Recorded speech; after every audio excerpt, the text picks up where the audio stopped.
Hello and welcome back from the break, back to Dice Trapping's Song of Ice and Fire role-playing game, House of was Chronicle of House Weirlight, and we are ready to pick up, zooming across, leaving the Reach, entering its borderlands into the Westlands, to Crake Hall, the grand House coastal keep of Crake Hall.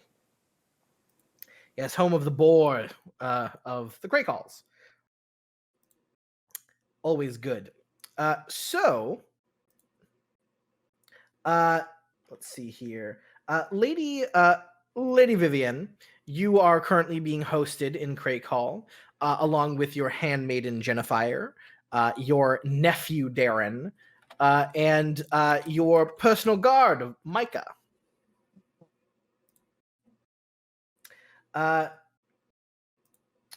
Yes.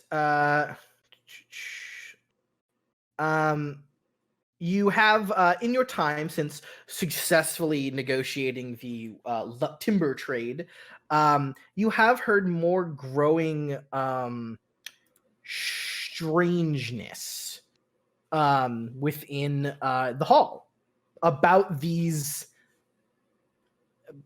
possible attempts on the Lord's life, this poisoning, this fire that he was trapped in,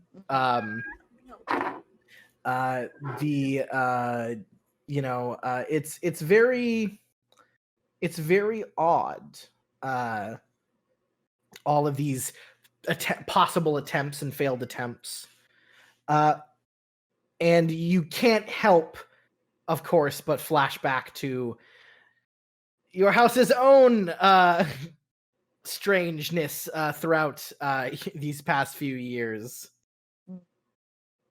And it is odd that something like this is happening. Besides just being generally attended thing, what would you like to be doing? Yeah, so I guess dictating wise, I would love to have Jennifer go talk to some of the kitchen staff because perhaps maybe they've seen something, because I know with the large influx of people, perhaps they might have hired new people on, just to see who in the kitchen staff, like the ones they absolutely know, just trying to shift through that, I guess, aspect. Sure. Can you please make a status test Okay. to properly command and convey your wants to your servant? Would reputation or breeding fall in line with any of this, or would it be a flat No. stat? Understood. Okay. No. Okay. A 20 though. I mean, that's phenomenal. That's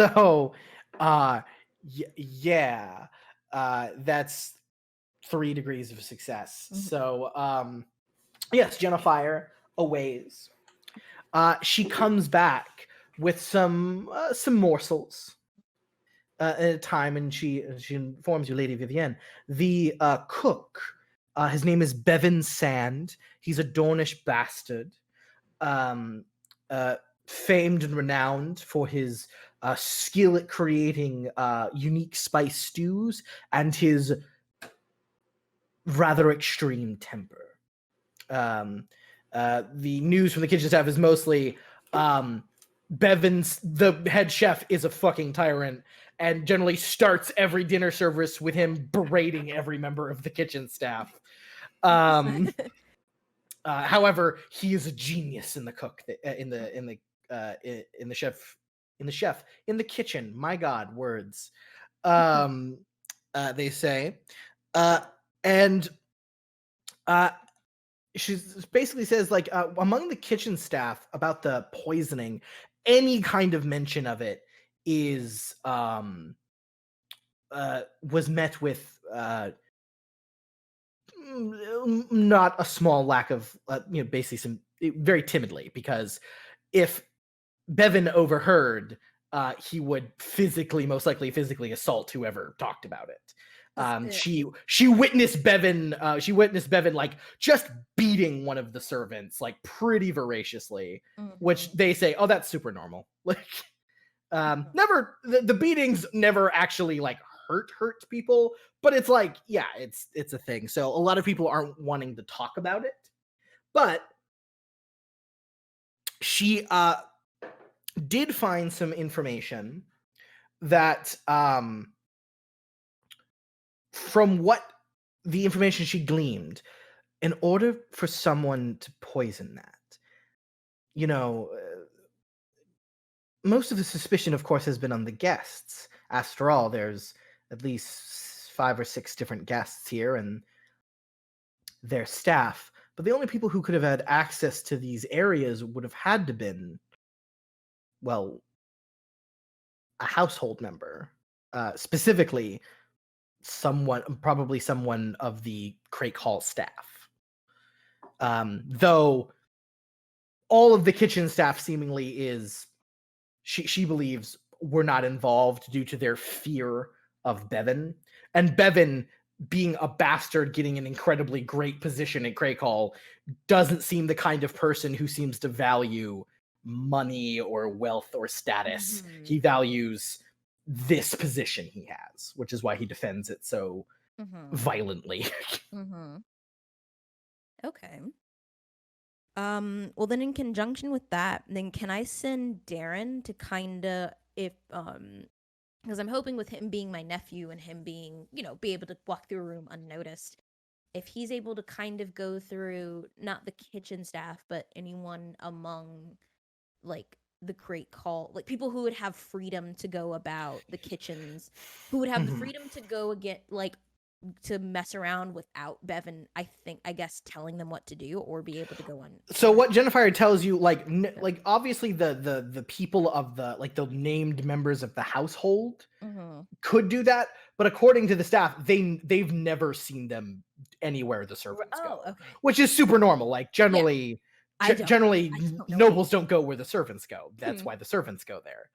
That's why the servant joke is the noble lord, lord of a castle, has only ever seen 1/3 of it, because the rest is all servants' entrances and stuff.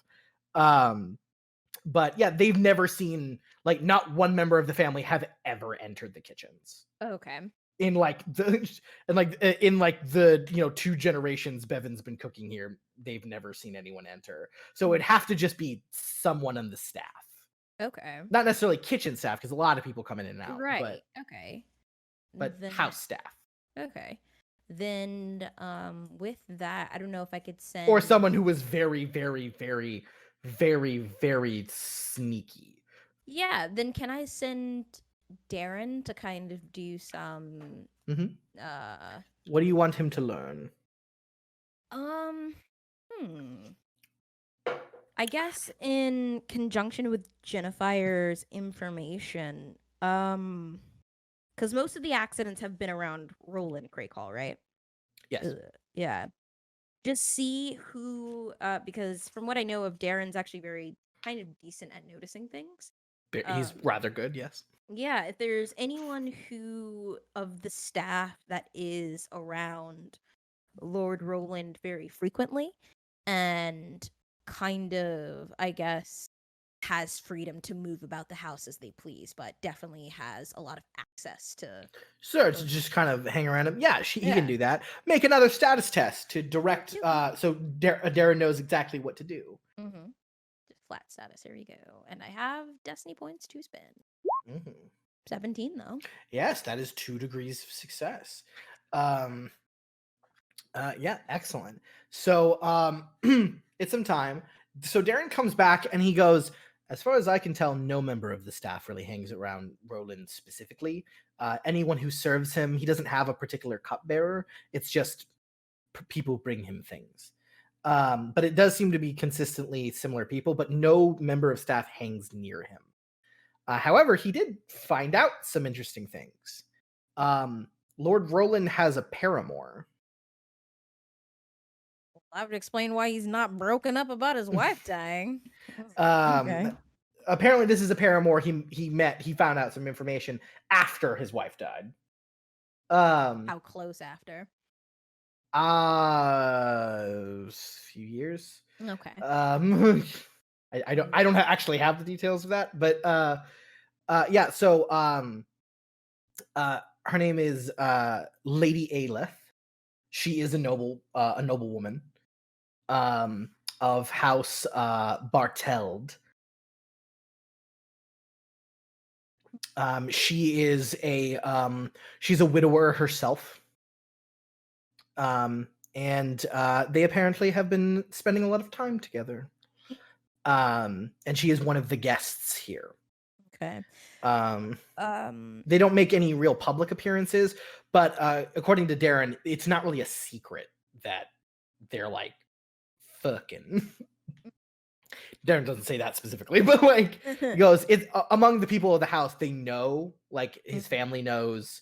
Lady Aelith has, from what he can see, the other members of the Crake Halls treat her well. Okay. She see, I mean, I'm not an expert on women, but she seems like she really like they love each other. I don't know if they're gonna get married, but however, I overheard them talking. Aelith does believe there's an assassin, and Roland wants to dismiss it. Roland says he doesn't really have any enemies that would be that bold. Okay. Because he killed them a long time ago. Mhm. But Okay. Aelith seems really concerned for him. Okay. She did sort of, I overheard her pointing the finger at someone too. Oh. Yeah, his son Tybalt's younger cousin, so his nephew, Sir Fendrel. So this is Tybalt's nephew? No, this is Tybalt's cousin, Roland's nephew. Okay, so Roland's nephew. He's one of the guests here. Mm-hmm. And This what was is his name? Sir Fendrel. Fendrel. Fendrel.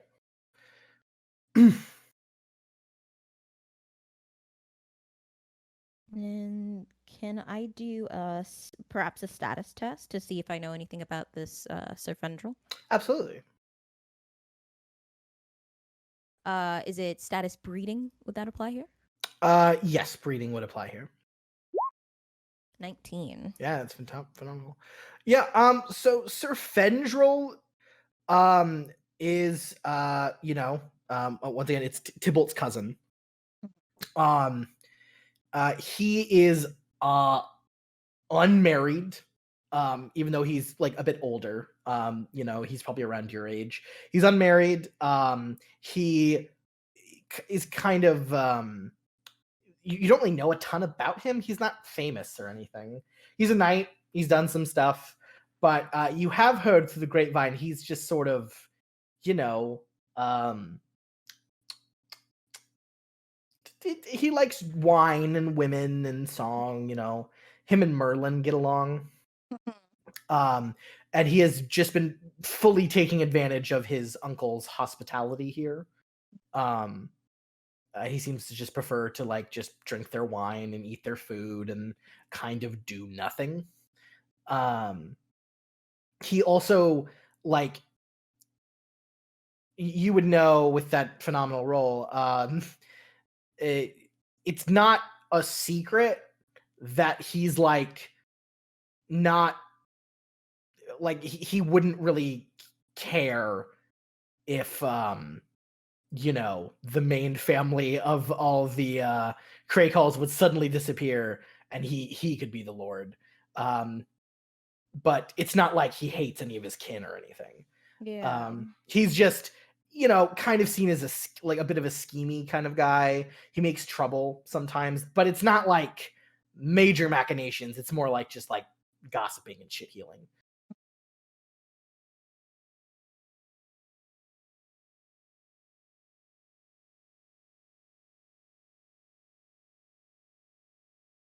Okay.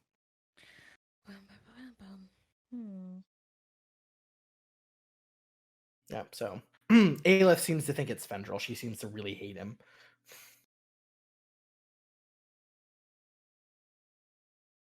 Okay. Even though he's not staff, he does have like his own like people who came with him. Yeah. But but and then and Jennifer goes, well, it could be the assassin, could be a member of the staff, but someone pays an assassin, so Mhm. it could be him. He's got money. Mhm. Okay. Um. hmm,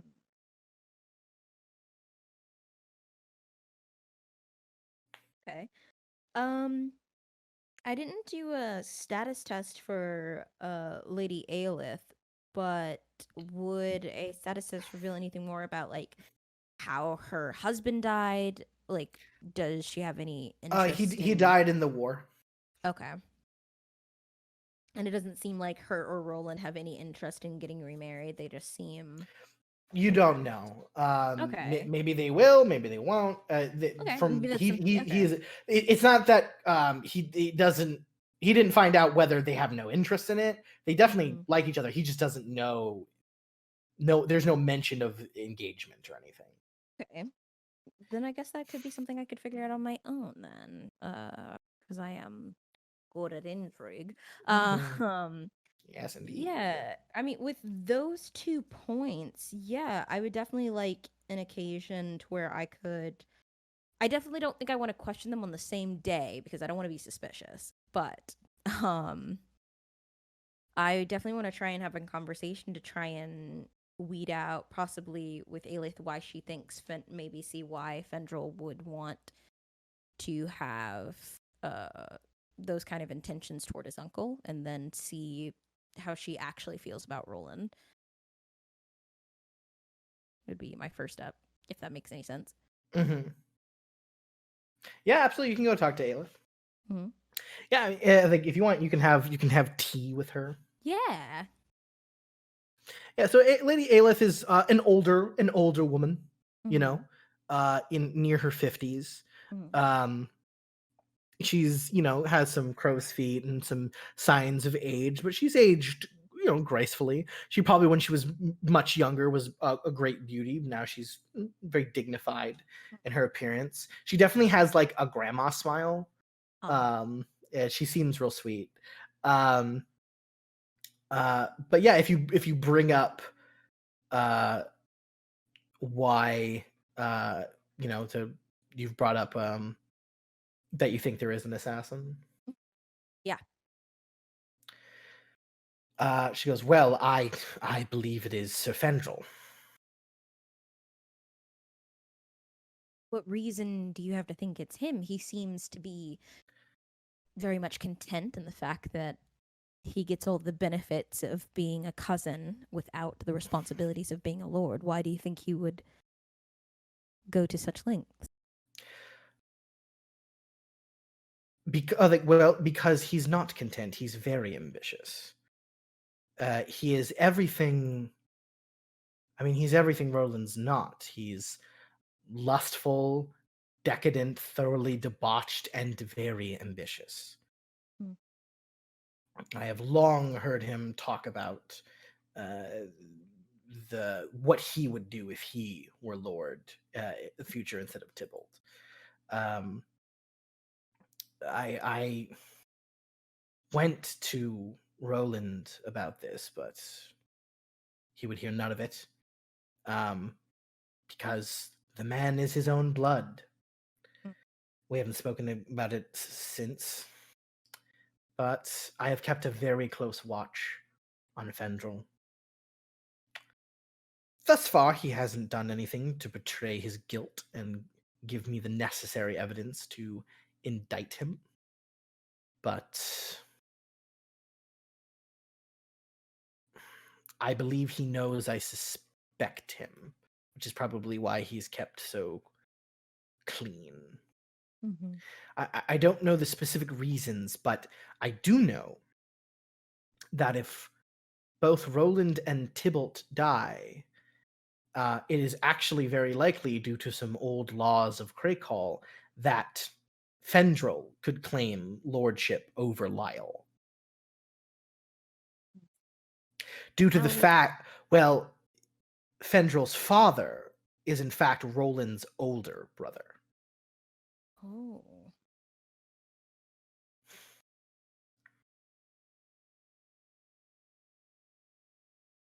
My book is so small, I can't write my notes fast enough. Mhm. So, in fact, he could lay claim, if Roland died, to Crake Hall. Due to the fact that his father died before he was, well, but a small slot in his mother's tummy, yet to be born. So therefore, Roland took over, and well, then Fendrel was born. yes, then Fendrel was born. Hmm. So technically, he has claim if Roland dies. Are there any friends of Fendrel's that are you've seen frequent here at Crake Hall that he that have become part of the parties here that would support his claim? Should it come to that? Well, there's Sir Corbin Celtigar, but Fendrel is he's very good at getting people to like him. He's been here so long that many of the debauched and depraved men in this hall very much like him, including Roland's own son. But he is not a man who I think should be regarded as anything but, well, definitely not a lord.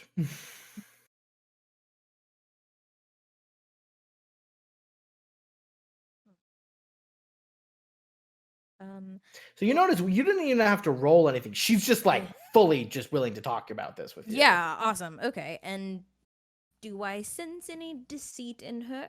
Why don't you give me a test of awareness and empathy? I shall do such a thing. A 17. So she seems to be she believes what she says, but you are sort of picking up on something. She hasn't liked Fendrel since the moment she met him. So the moment someone says there's an assassin, you believe she is accusing him because she doesn't like him and she wants it to be him.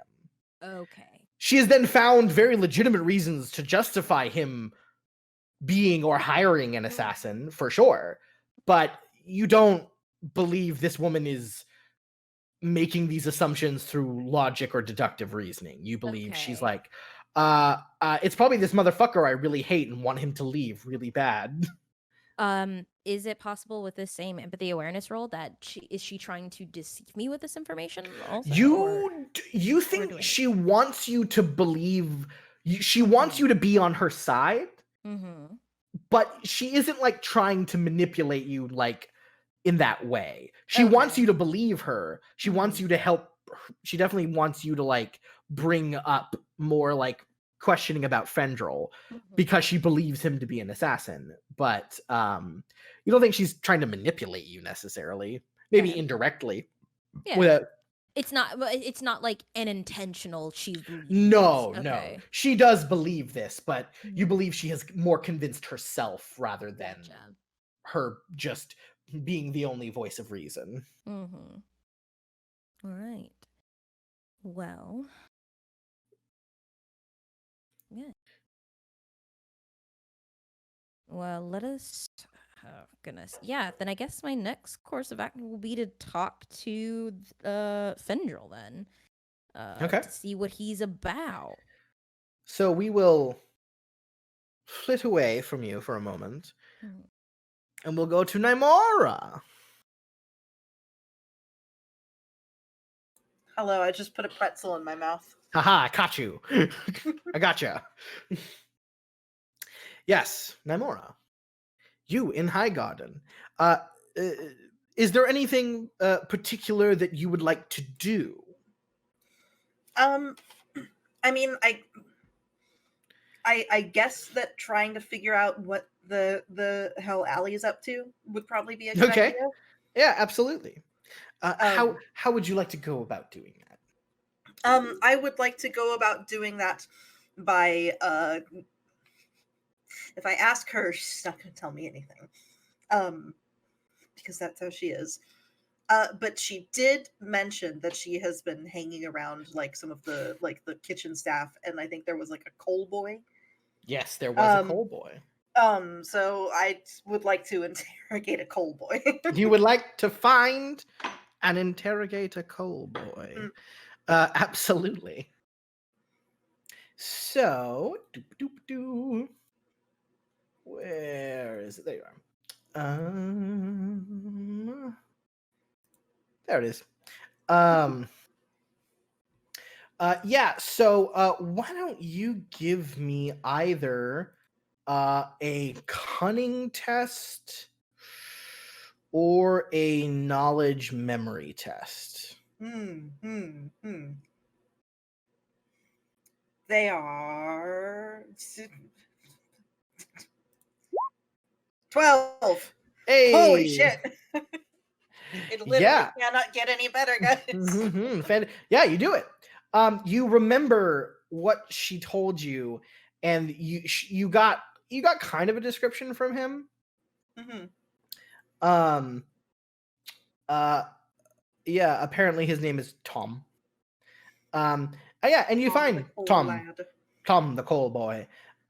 You find him. Apparently he switches out a lot of the coal in the was it in the like the ladies' apartments.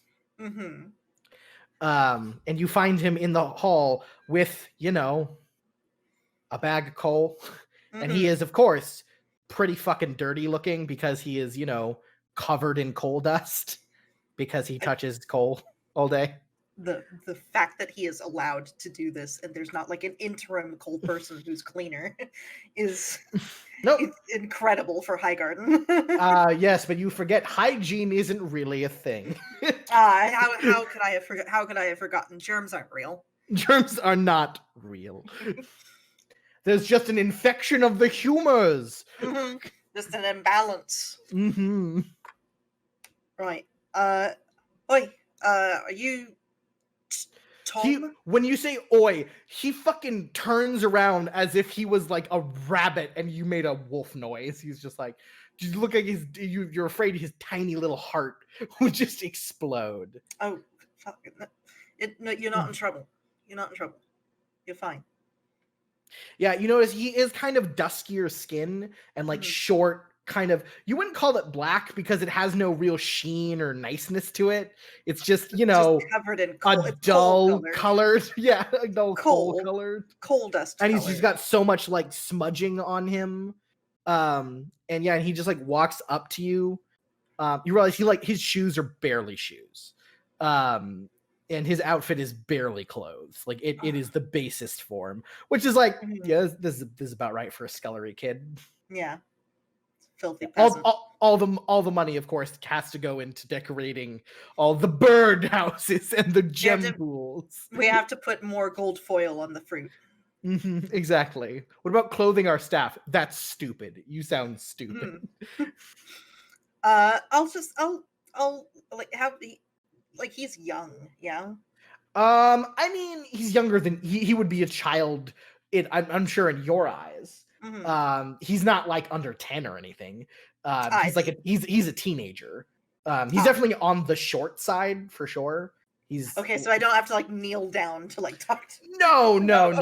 He's like 5'3", 5'4", Oh, he is very short. Aww. He is. Yeah, he's pretty short. He's probably like, I don't know, probably around Allie's age, probably like 14, 15.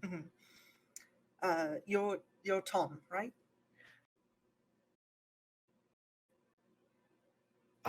Yes, Sunamora. You're not in trouble or anything. I've got no complaints or anything. He's just like very pointedly like looking at the floor. His face is facing you, but his eyes are just like on the floor and just nodding. But you've talked to Allie before, right? I've spoken to many young ladies, if they have need to speak to me, I he looks very much like you're not in trouble, and you can tell he's like, I don't fucking believe you. He seems real nervous and real like just keeping his posture low and down, and being a good small folk who has to live in a giant fuck off castle. All right.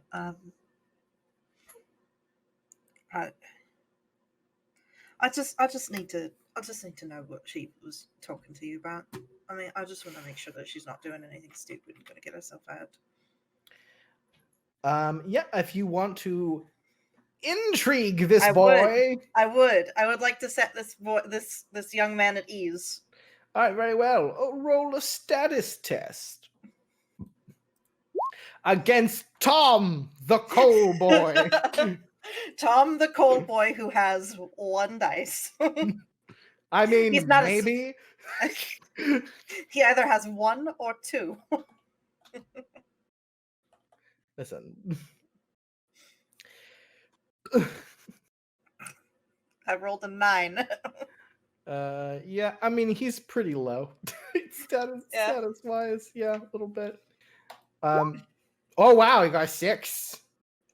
Oh shit, Tom, way to go, man. Yeah, you definitely. He might just be a coal boy, but he's real fucking proud of that. He's real proud of his job. He did a lot to get this job.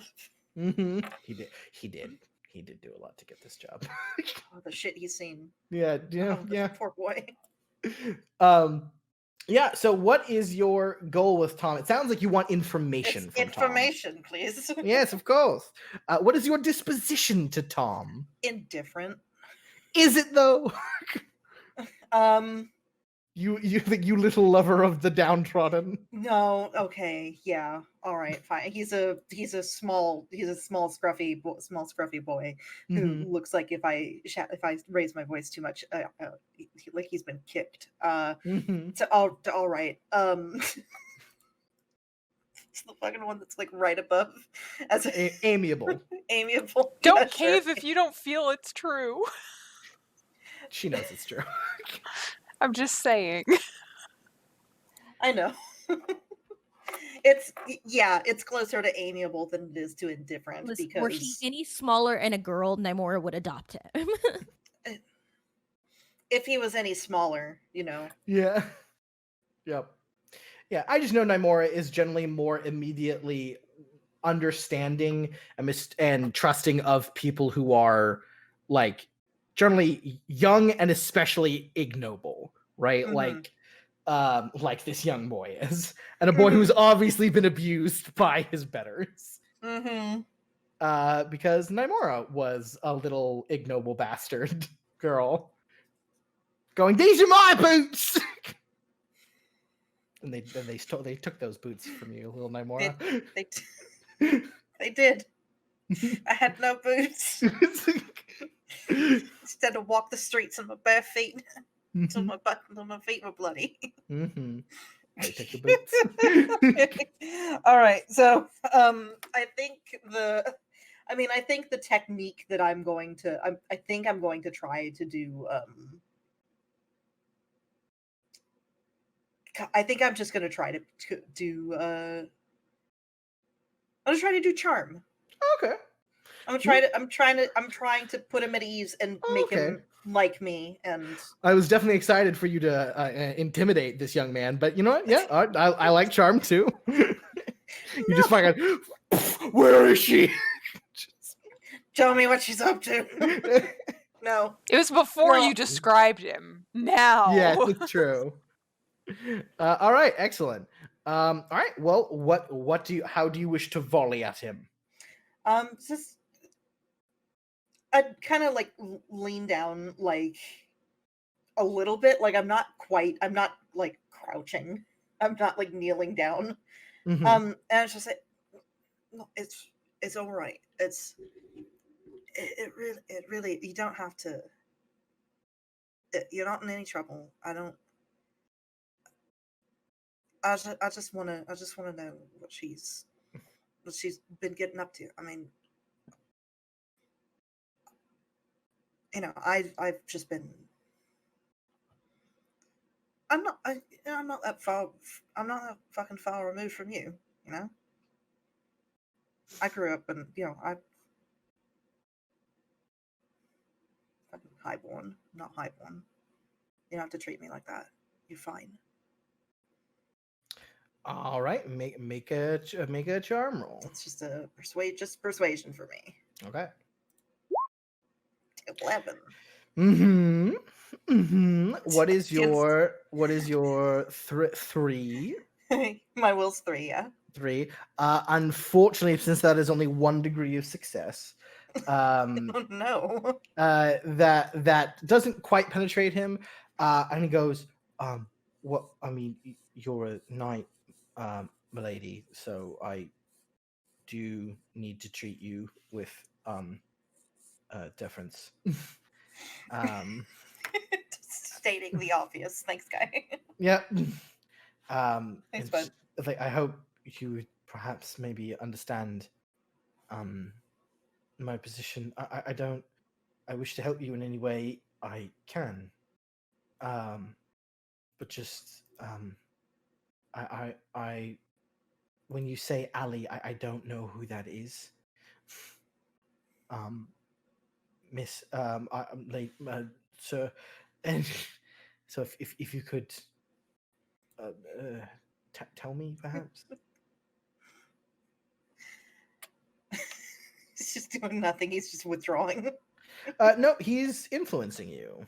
Oh, okay. However, I'm going to hide it because I forgot to hide it in the last time. All right. Okay. It's a 7. My intrigue defense is a 7, my guy. All right. Oh, okay. Good to know. It's whatever he does is gonna hit me. Probably. Yeah. So that is going to be a total of -3 from your thing. So that's 3 influence onto you. Okay. And then amiable doesn't soak, right? You soak 3. You already soaked 3 of it. Oh, jeez. Yeah. And then All right. And then you took 3 afterwards. Okay. Jesus. All right. Okay.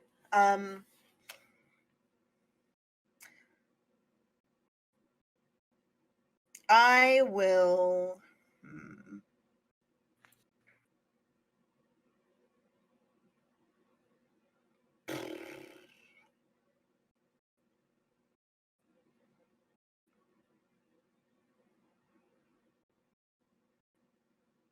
I mean, I'll consider for this round. Sounds good. Just like yeah. Just because if I have to hit him hard. And he just goes, "I'm sorry, Setsu. I'm not familiar. I'm not in a familiar state with any of the young ladies here. I only know them by proper titles. If you could say a proper title, I could probably help you out. I just want to be a help, not a bother." And he keeps like looking behind him, holding the coal, like he's got to do something to be somewhere, but also can't say no to you. Makes another roll. It's only 1 degree of success. So that actually you soak all of it. Yay! So he says that, but you're like, okay, but it doesn't really fully affect you. Yeah, I'm just like have you had proper Lady Alyssa, I guess. Okay, yeah. But I mean, she probably didn't ever give you a proper title, to be honest. Yeah. So, make a convince roll. Yeah, and I get or charm. Well, that's not really charming. That's just more convincing. Charming is like you complimenting someone. Okay. So how do you use charm on this boy? I'll just be like, she probably never used a proper title with you. I don't think she's really that kind. I mean, you're a smart boy. You gotta have a good memory to remember all these rooms around here and what goes to where.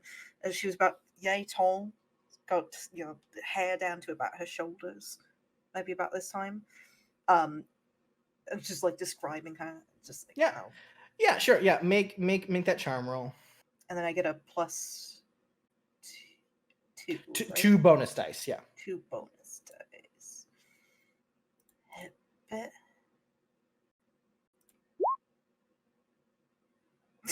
9.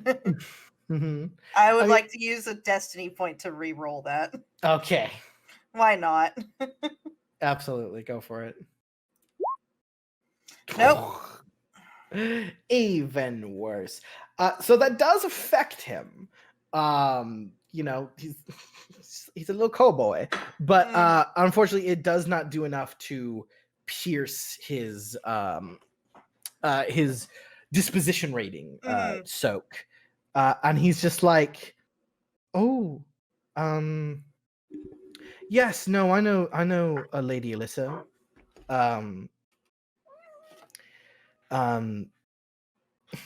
And you are now remembering, Nymora.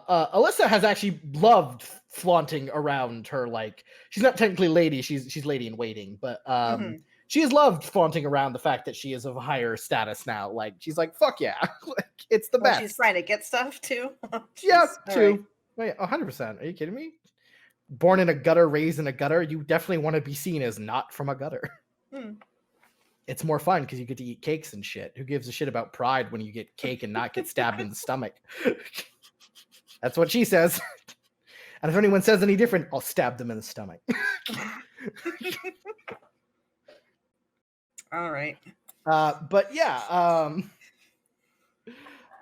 he's just like, I know of her and she's talked to me about some specific things.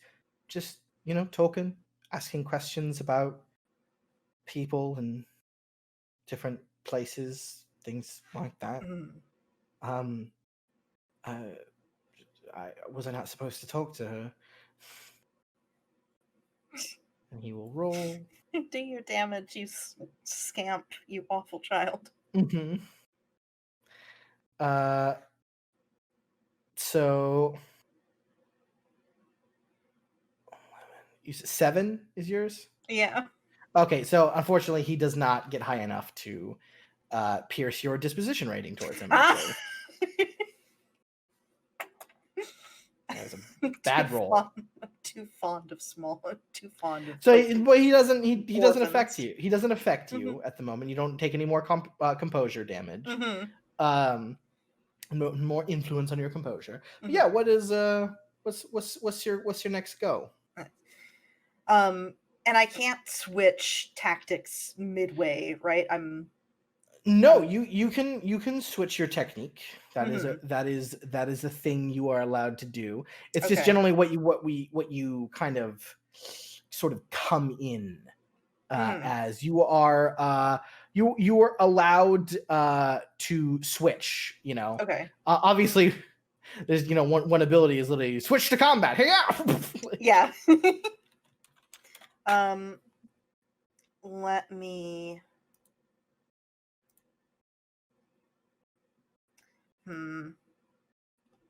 my PDF is panicking. If you're like, all right, enough of this shit, where the fuck is she? Like, if you just want to. No. It's my I just look down and it's like, oh, I'll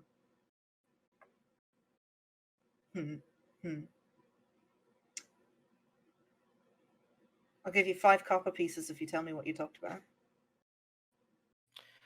Okay, what technique is this? What is bribery? That's why I'm trying to. Oh, like bargain? It would be bargain. It would be persuasion bargain. Yeah, so it's just still persuasion. Just yeah, it wouldn't really necessarily change for you. But now we're talking about something else now. We are. Fuck yeah. Well, listen, bring up money. Yeah, so you've definitely hit him with that. And he's just like, whoa, 5 copper pieces. I mean, that is quite a bit, but I have my fair wages, you know. I'm not underpaid or anything. You know, and people would be, could be suspicious if I just have some extra spare change lying around. But if perhaps maybe I had something a bit more decent of a coin that only a proper person could have given me, it would I see. ease the suspicion. I see. Now it's just a matter of how much. Hint, hint, wink, wink. It's being extorted. Listen, kids gotta eat. Yeah. Boys gotta eat too, man. They have All right. dreams. Okay, so that you get 2 degrees of success. That's 3 more composure damage Okay. onto you. Mm-hmm. He just wants shoes. He wants a new pair of shoes. Oh, he needs a new boy. I mean, what he has on his feet are essentially 2 burlap cloths stitched around the area where the ankle would be. Those are his shoes. Because I get my fair wages, he says, and then Can we please get this boy some shoes? his fair wages is he gets 5 copper pieces a year. So yeah, I'm just wavering a little bit. I'm just like,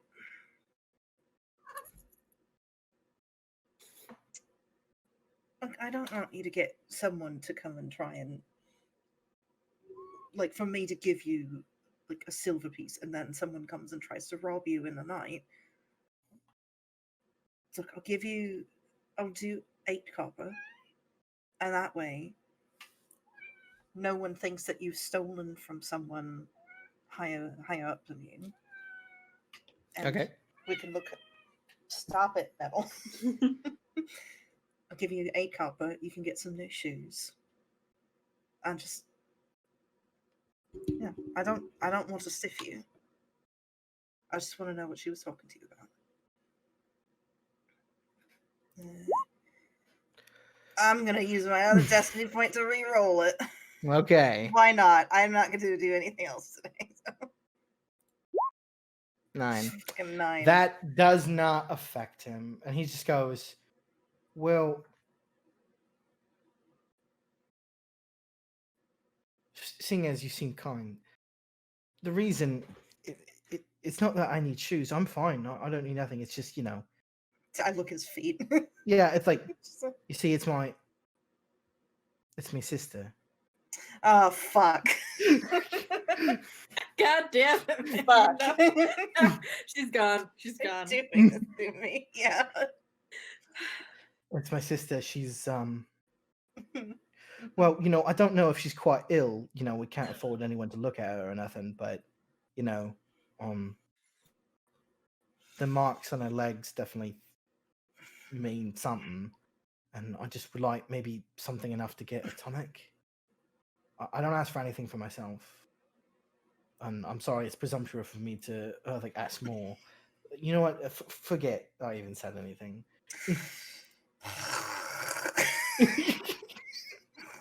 All right, here we go. Bested and battled by a cold boy. Why do I bother? Okay. All right. So, all right. That is another 3 composure damage to you. Yep, and Nettle. Kitty cat. And that's the I'm at 0. Cool. So point of frustration. So now, basically, here's the cool thing about, even though you lost, it just means since you used bargain in the end, you just now have to pay him what he asks, and then you get your information. And so now you're just like, basically, okay, so how much? And he's just like, and then he goes, a silver moon. Which is 7 silver stacks. Yeah. All right. Yeah, you could just fish it out of my pocket. Just like, yeah. To hold it very briefly above, just like out, and just like go into a tonic for your sister. He goes, choose for yourself. And she goes, what? Right. Oh, yeah, for sure, sister. Anyway, right. He goes, right. And he just nods over to like an alcove where like a brazier is. and for you to follow him. All right. And he immediately begins like fucking with the coal in the brazier because he's a coal boy. Mm-hmm.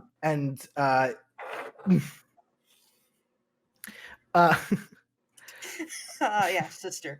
Fuck you. He was in you, fact bud. using deception act. Yeah, fuck you, bud.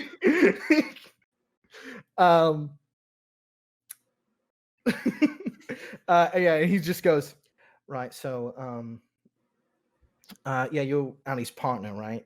So she's had me look into the different lady in waiting here, specifically those who are perhaps having a little bit more late night attention of some of the personal courtiers in Olena's grouping. Just start laughing. Like, all right, yeah. That's what she has me looking into. Yeah, and what she found out so far. You mean what have I have found out? Yeah. What has she found out through you? There you go. Like, well, I know one of the Erics, one of the ladies' weddings, and the Erics have a bit of a relationship. The other Eric prefers the company of whores, but apparently one of the young ladies in waiting have gained his eye, and she's been taking advantage of that. So is it the one with the mustache, or is it the one without the mustache? He goes, it's the one that's not balding. Oh, I see. Because I think they both have mustaches. They have slightly. I think one has like a mustache. One has a handlebar. One has like yes. a goatee. Yeah. Yeah. All right. Yeah, so one that's doesn't have a widow speak. Okay, full head hair. Eric is fucking around with the lady in waiting. Cool. Yeah. Her name is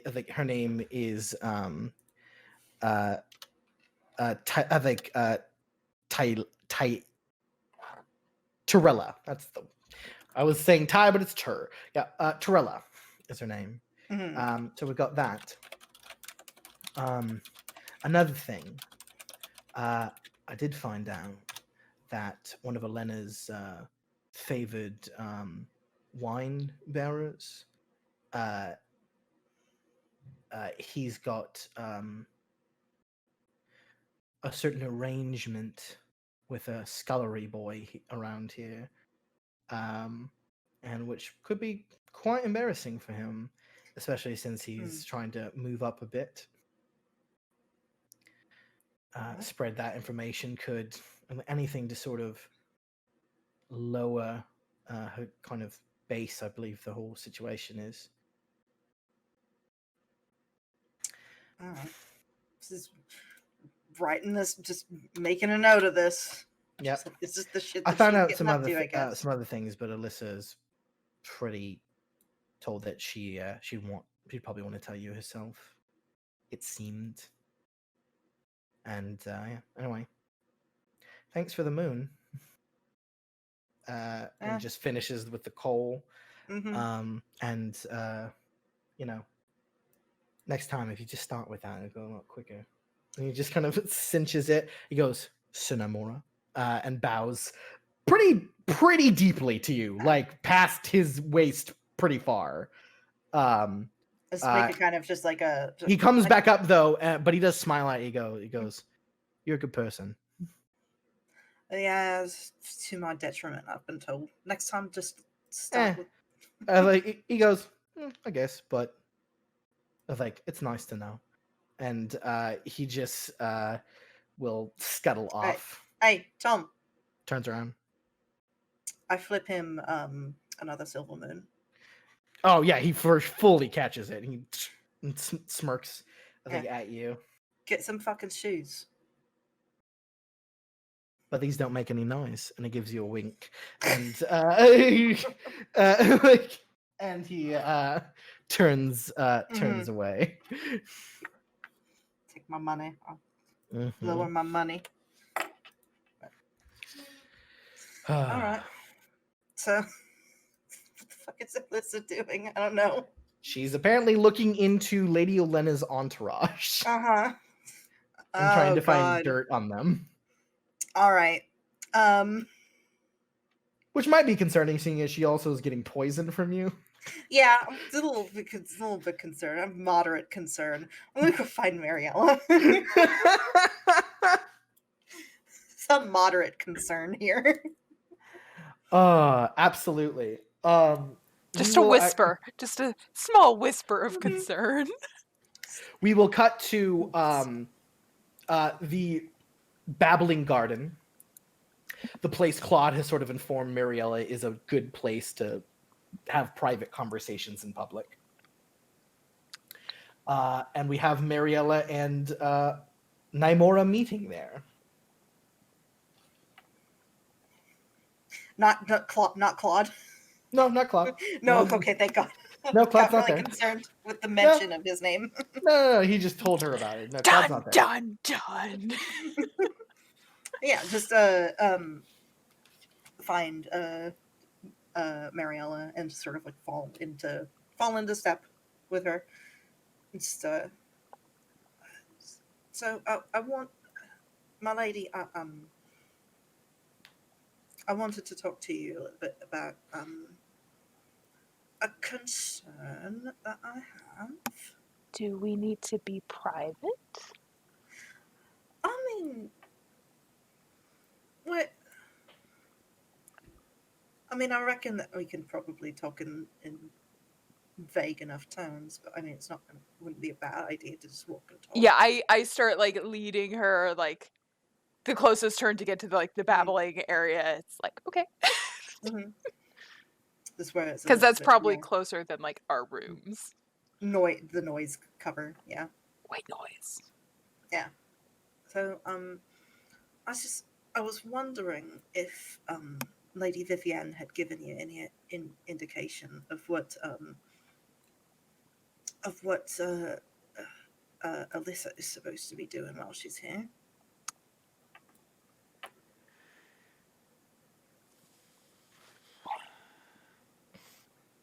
I mean, I know she's kind of here as her eyes and ears.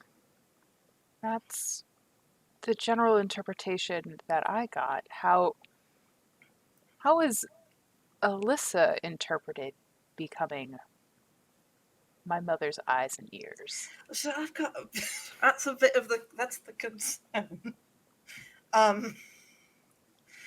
So I have learned that she's by this point I hope we're at the fountain.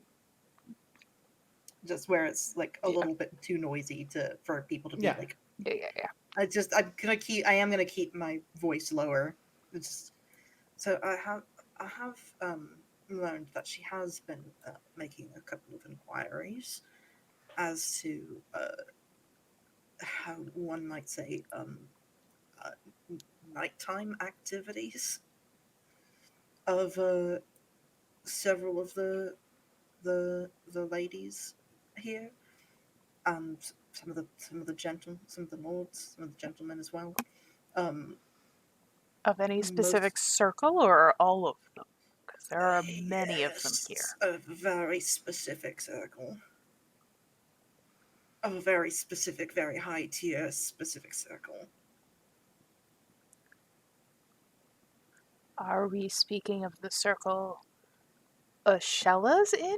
Or of an older vintage with more thorns? It's a very, very old vintage. Okay. It's got a lot of bite to it. All right. I just my concern is that she's gonna get herself fucking killed. Quite Sorry possible. to swear, my lady, but Nymora, you've done it in front of me before. I know, but you're gonna marry Garland, aren't you? You're gonna be. So let's get back to Allie. Mm-hmm.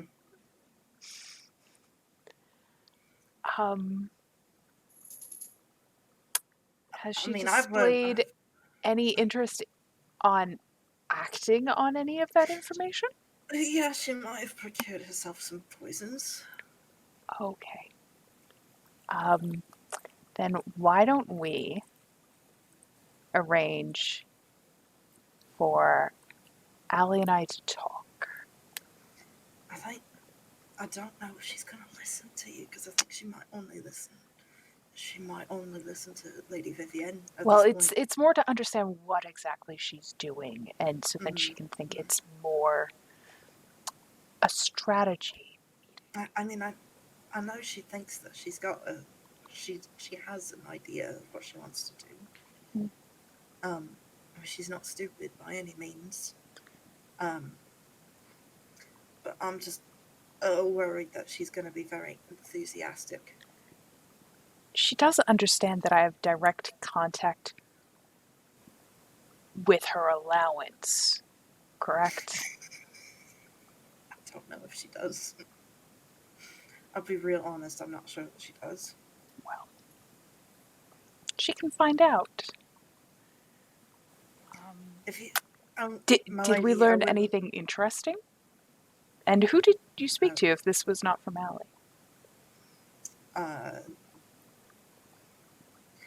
I shan't name him, just because, well, I don't want him to get in trouble. But if you see one of the servants suddenly has come into a bit more money, you will know our source. Right.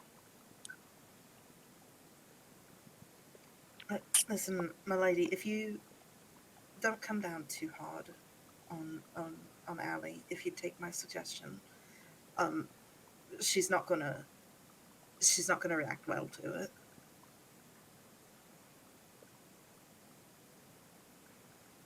I kind of want to do an awareness to look around, see if for some reason I might be able to spot Allie. Sure. Yeah. Was it awareness notice? I believe. Probably. I just have awareness. Yeah. Go for it. A 14. You don't see any. That's cool. Hint or sign of her being around you. That's fine. There's two people kind of down the way, just kind of walking and talking. You do notice that there is some like courtier and some kind of maid just behind an ivy wall, just full fucking. But you can't hear them over the. That's fine. Over That's the fine. Broad daylight, people. Afternoon delight. Come on. You have to fucking to bed at night. That's no fun. Oh man. But dude, fucking standing up with your back against some ivy-covered brick. That implies importance on their relationship. Exactly. I see. But right. Well, I think regardless, we should probably have a meeting of the minds to see just what exactly she thinks her personal mission is. Because if she even imagines using that in this place, my mother will not be happy. Oh, she's gonna hate me. That's the thing that you do, right?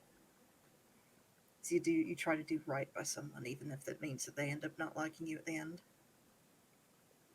Well, at the end of this, I will probably be the villain to her more than you. I don't know. I don't think that she thinks that you or Lady Vivienne can do wrong. My mother, that would stand for. Me, I am not my mother.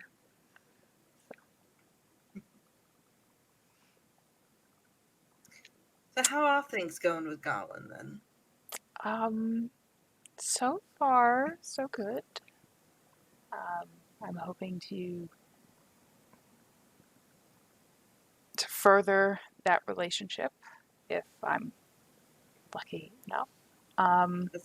Although something strange did occur while I was waiting to speak with him. There was a knight that seemed shocked and then had a very strange reaction to my knowing who they were. Sir Vortimer? Is that a status breeding test? I can just tell her. Yeah. Like, who he is. Yep. But to like have to if I've heard of him or if I know of him. Well, me informing you of stuff will probably help, like, lower the DC, maybe. But if like you're trying to do personal recollection, I think that's status breeding. Okay. I will roll status. Don't know. Who's 7? No. Yeah. You haven't heard of Sir Vortimer. Okay. No. I haven't heard of him. All right. He probably didn't run in the same circles that I did. Well, at least when I was getting out and about. He seemed fairly shocked that I knew who he was, and then proceeded to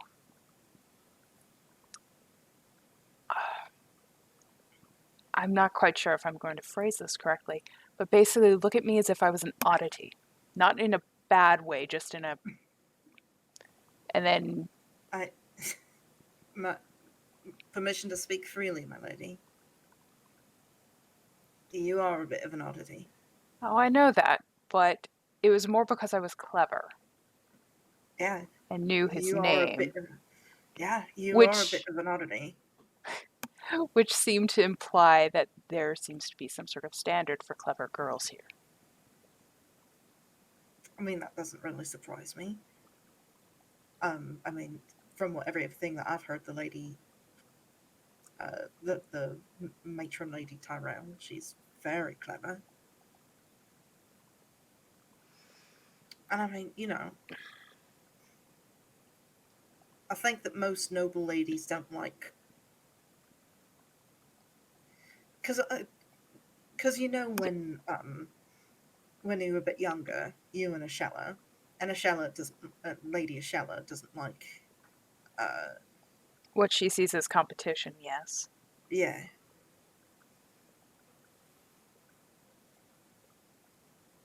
So, I mean,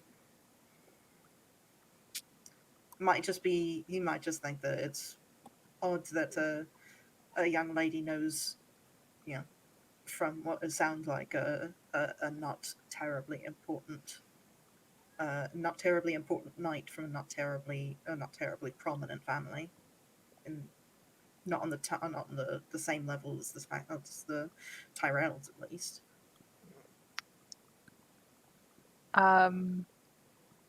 Tony, correct me if I'm wrong.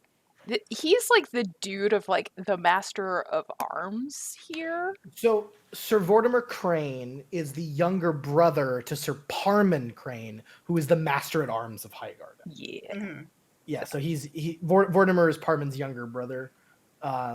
Though you would know Vortimer is sort of seen as like he's less popular, but he's seen as like more voracious on the battlefield.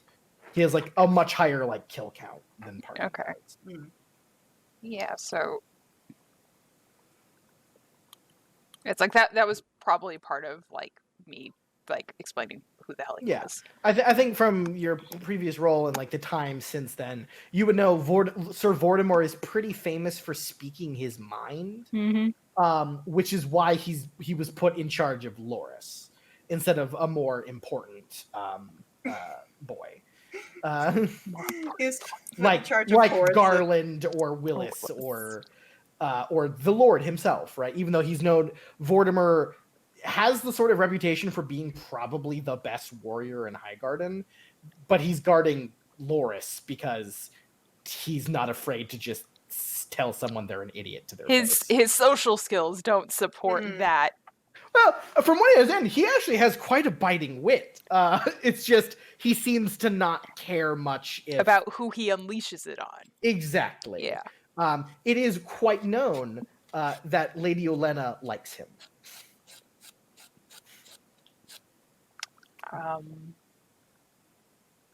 And he's also not afraid to call Loris a shit to his face, which he does not like. Loris does not like him for that. As he said, he called him a shit to your face, if you recall. Yep. I'm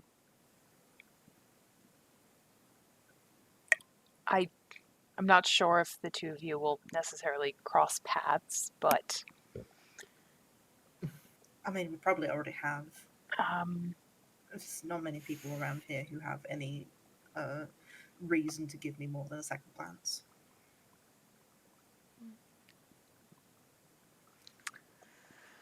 But no. Oh, have you thought more on what exactly I might be able to aid you with? I know we had that brief conversation. Right.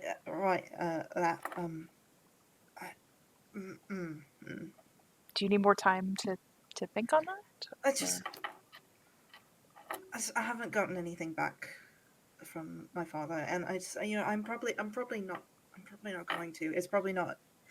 It was stupid. Now, Mara, I will say it has technically been like a week. Yeah. And like, which means that Raven isn't even in Dorne yet. Nope. Like, it's...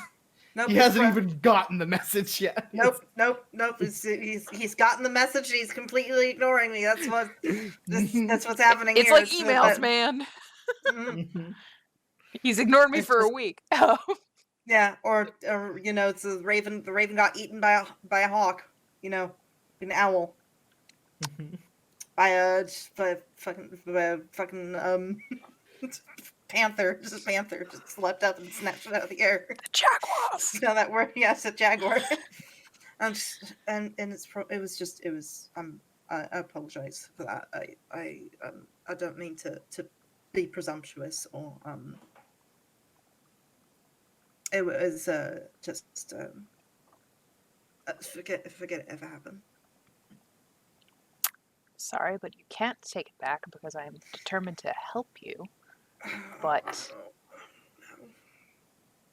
if you want, we can wait on it.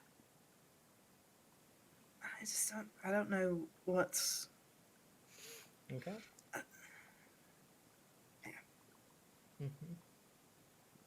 All right, so... we have to move on. Yeah, kind of like pat her forearm, and it's like, now I'm starting to hear, and like gesture towards like where the courtier and like the maid are, and it's like, yeah, I think we should.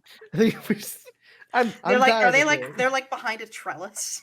Essentially, like an ivy wall. Yeah, it's just kind of like wing a rock at the trellis as we're leaving, just to rattle it a little bit. All right, yeah. So cut away to keep it down over there. To back to Crake Hall. So, Vivienne, what is your next course of action? I guess to see if I could possibly get some more information on Fendril and associates of the like. Yeah, would you like to go talk to Fendril? Of course I would. Absolutely. Yeah, you easily, when you come over, he goes, Lady Vivienne, I was hoping I'd be able to speak with you. Yeah,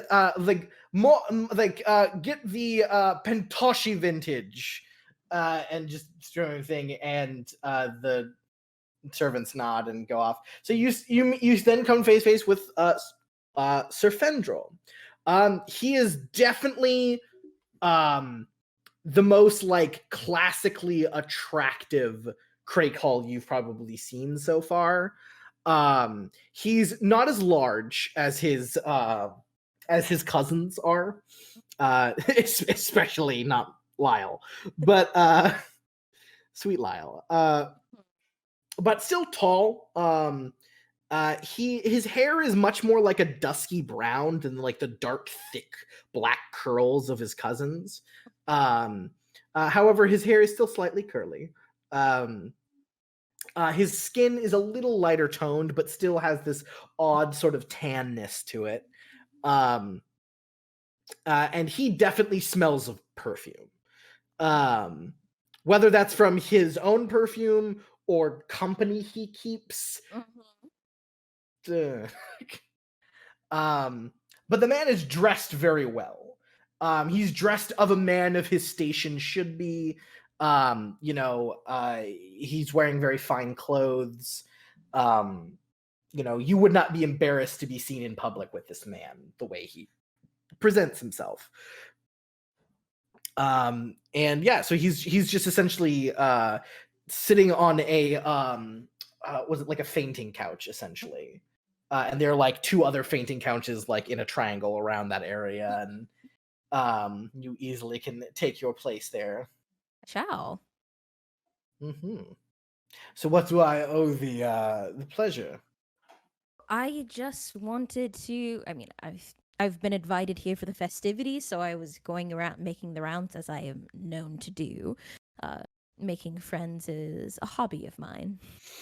Oh, mine as well. You can already tell this guy is probably drunk. Good. He seems to be able to definitely like hold himself up and be able to belie a conversation, but you can smell it and see it on him. He's a little in his cups. Yes,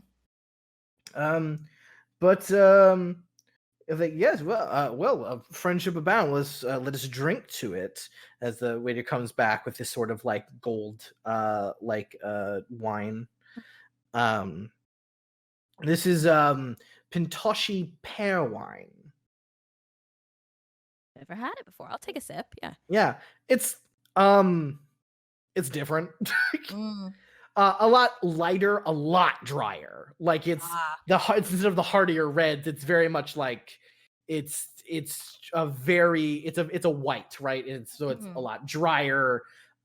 Still has a subtle sweetness to it though. It's not offensive, but it is like yes. Acquired. Yeah, definitely acquired. He is not supping it. He's just like, yes. Yeah. And just fun. Okay. Huh. Yeah, but it's not bad. It's not like you're not about to go order a cask for your son's wedding for it. But I definitely want to belie like I'm enjoying it, but I definitely want to make sure that he keeps drinking so that I could possibly get absolutely more information out of him if I want. To set the tone for this, because he is drunk. And you got to why don't you make a charm roll just to set the scene? No problem. So I know how he will react to you. 29.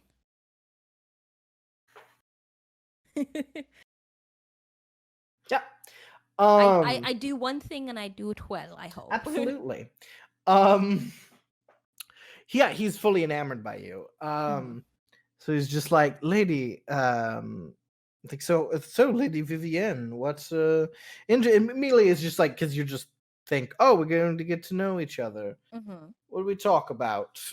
So I'm guessing you want to start the conversation. Yeah. I definitely want to know, like, was it his influence that brought a more festive environment to Crake Hall? Because I guess that's my first leading into question. I wouldn't say so necessarily. I didn't invite any of these people, but I mean, I invited a few. But personally, my uncle actually started to open up Crake Hall a bit more as of late. Personally, I believe it's because he doesn't want to belie any untoward and unhonorable rumors towards Lady Aelith. Sorry, which one is his uncle? Because he's got like 3. Well, Roland is his only uncle. Oh, okay. Remember, Gotcha. Sorry. cousins are the sons. Gotcha. Roland, the guy who the host, Okay. is his uncle. Mm-hmm. Genealogy is what I would fail if I was in school for it. Mhm. So Kenny said he wanted to do that to belie any rumors that He thinks it's because Aelith is like staying there, Mhm. and so he's like opening up to a lot more people to not have it be suspicious. He's like, Uncle is an old way of thinking, and he thinks he might be besmirching her honor. But she's a widow. She's a widow. He's a widower. No one cares. These things happen all the time. Exactly. No one cares. No one cares about that. It's not a scandal. Though Lady Aelith has made herself home, I would say. Oh. You think Yes. you think she's too comfortable here? I don't know about too comfortable. Obviously, they are quite fond of each other, but I think she is a woman who has never seen excitement in her life. Therefore, wherever she goes, she must create it. I mean, that sounds like you're almost alluding to that. She might. I mean, does she create excitement out of nothing? If that's what Well, no, she hates me. Oh. And anytime there's anything remotely goes wrong in the house, she likes to blame me. Not to my face. She's very subtle about it, but it's not subtle enough. I know the woman hates me because she says I'm too debased and debauched, as if she clutches a 7-pointed star to her chest. I think it's ridiculous. We are noble, we are rich, and we are in a time of summer and peace. Why not drink? Why not be merry? That is fair enough. But she is from an older time, I suppose, and well, we must. Not that old if she's getting up to what we both know she is. Oh, are you kidding me? I mean, Walder Frey is still churning out children, and he's in his 80s. Oh no, I'm sure that man will be the one to bury all of us. I don't doubt it.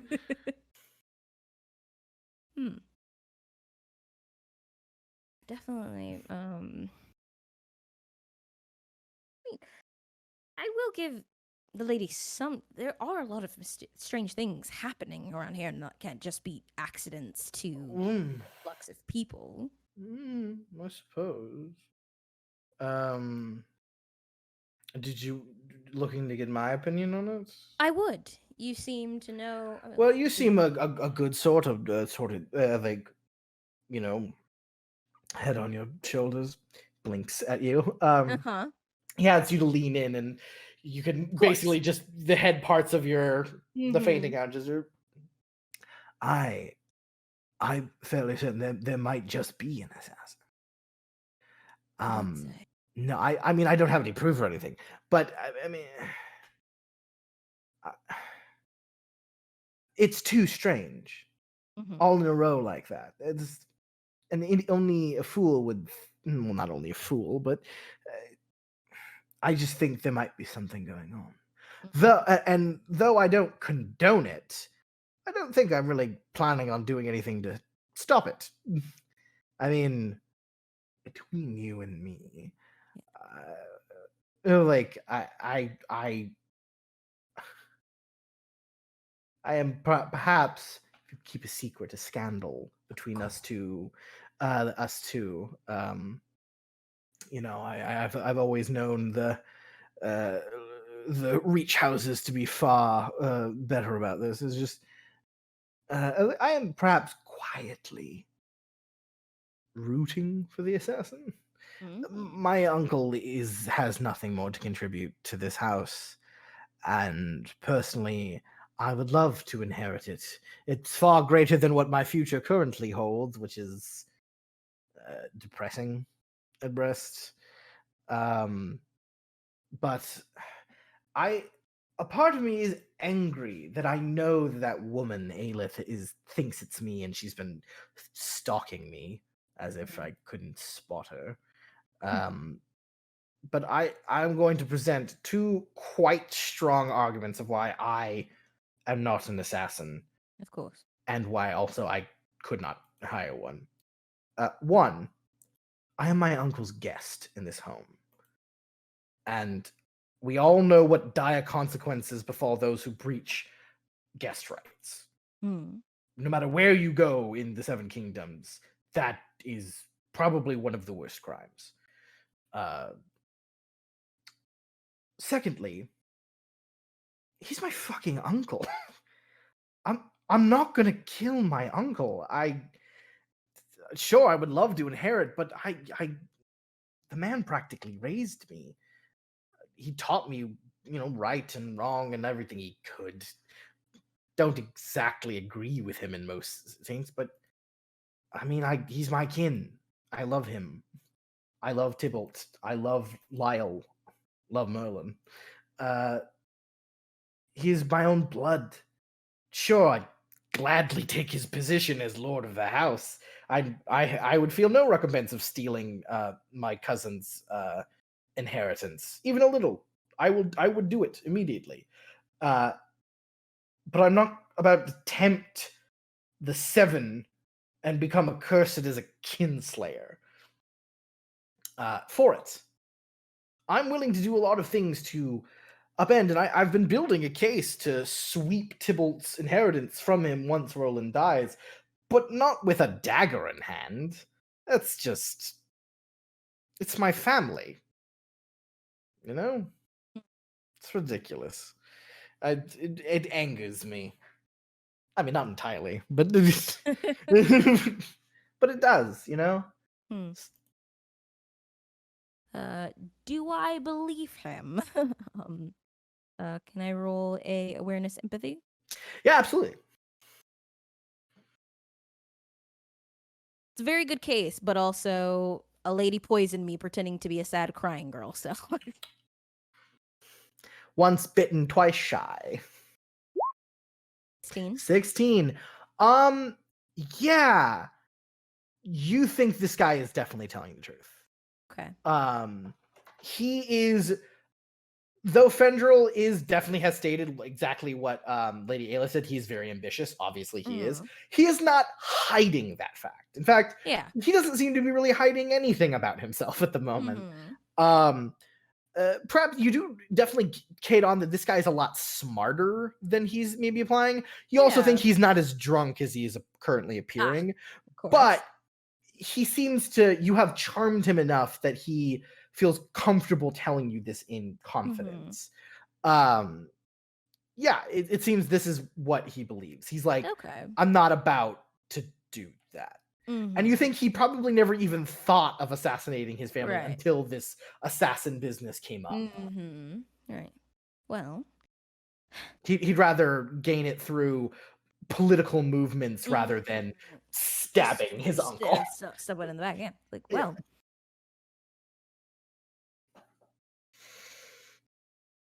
One thing, Lady Ayla, I think you do have in common is you both believe there is an assassin at work. And... most likely. I definitely think discovering that could help if you wish to one day snatch your acclaim underneath Tybalt. Yes, but if the assassin succeeds, then I could do it today. So I think if you want to catch him, good luck on catching him, but not too soon. He seems very much like, nah. Like it's a win-win situation for him either way. So it's just like, that's fair. Yeah. That is fair. I'll be very sad. I will cry in my new in my new apartment in my new castle. Castles are a good place to weep, so I hear. I'm sure they will be. You're fun. Cute. Are you married? I am, happily very much. Ah, yes, of course. Yes, that's right. That's right. What's it called?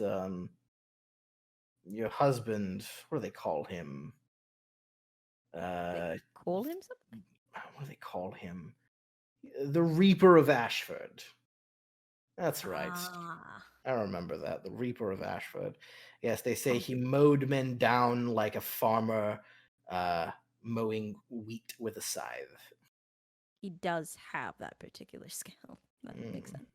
Well, that makes sense. I don't think I could I don't think I could duel him for your hand. No, I wouldn't want to put you in such a position. Mhm. All right. So you have thoroughly investigated Sir Fendrel. Okay. Let's see. Dang it.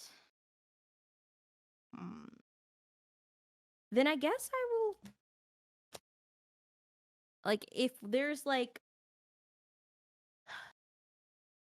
The only next event that I could think of, because if they've tried to burn him down with the blacksmith thing, try to poison him at dinner, I guess the next thing someone would try to do is either before his birthday or at his birthday, because, people have like hunting parties and things at their birthday. That would be things that people would try to have accidents happen at. Oh, for sure. I mean, the birthday is like the obvious next scene, of the assassination in your mind. Yeah. So I guess I'll prepare for that. Like, I have Darren, who's good at hunting, if they have a hunt there, which they probably will because they're the Crake Halls. To keep an eye out there, and then I guess I'll keep an eye out socially for anything that's up amok. Yeah, but... so apparently there isn't going to be a hunt, specifically because Roland has requested for his birthday his favorite stew, which takes several days to prepare. So that is probably why Bevan Sand is being so irritable with everyone as he is making his masterpiece. Okay. Can I definitely have I don't know who would be better, but Darren or Jennifer, to keep an eye out on someone who's like because it sounds like Bevan, now that this accident has happened, Bevan might be doubling his efforts on who's allowed in the kitchen or not. Especially for Lord Roland's favorite stew, but I definitely want to have who's ever better for it, Darren or Jennifer, just to keep an eye out if anyone would try to attempt this again. Sure, absolutely. Jennifer, so make a status test to see if Jennifer can talk to anyone. Do you want her to be speaking to anyone in particular, like nobles, household staff? Does she have like any particular skills to get? Is it like, does she do better with one group or the other, or not necessarily? Not necessarily. I guess. I guess household staff, because gotcha. It's because it doesn't seem like the nobles are paying attention much. So not really. So I will go with household staff with this one. Absolutely. Here we go. Status check coming in. I will use. I'll use a destiny point to reroll it just in case it's better, because I don't.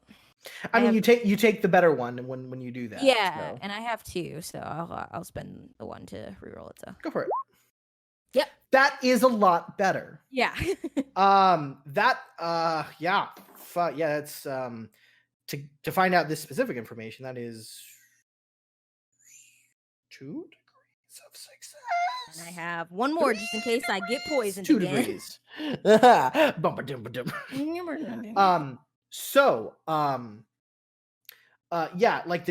The morning of, Jennifer wakes you and does her hair and goes, I've spoken to the chief maid of Crake Hall. Her name is Rose. I think Rose Clay. Rose is suspicious that it is someone of the household staff, specifically a young man. Well, I mean, not young to me, but to her, a young man named Mott. The only reason she suspects him is she has seen him on several occasions and took note of his distressing ineptitude in carrying out even the simplest of household chores. And he smells like a dung heap, apparently.